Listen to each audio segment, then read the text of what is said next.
প্রথমে একটা কাপে কিছুটা চিনি এবং কিছুটা কফি নিয়ে ভালো করে সেটাকে মিক্সড করতে হবে।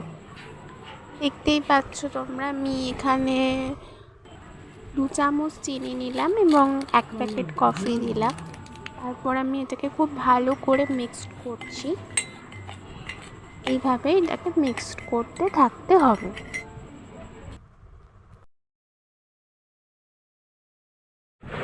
ভালোভাবে মিক্সড করার পর এটা এরকম কিছুটা ক্রিমের মতো হবে, বাট এটা এখনও ভালোভাবে হয়নি, তো আরও ভালো করে এটাকে মিক্সড করতে হবে। এরপর আগে থেকে জাল দিয়ে রাখা গরম দুধটাকে একটা গ্লাসের মধ্যে ঢেলে নিতে হবে।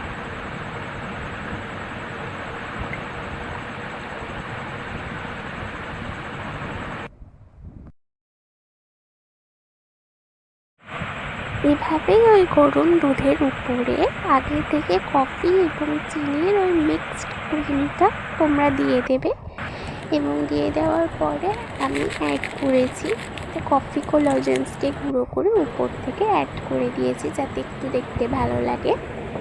এই তৈরি হয়ে গেছে আমাদের কফি। দেখতেই পাচ্ছ, এটা অনেক সুন্দর তৈরি হয়েছে আর খেতেও অনেক অনেক ভালো লাগে। তো তোমরা বাড়িতে বানিয়ে দেখো এবং আমার চ্যানেলটাকে সাবস্ক্রাইব করে দিও এবং লাইক করে দিও আর যত পারবে শেয়ার করে দিও। আজকের ভিডিওটা এই পর্যন্তই। টাটা।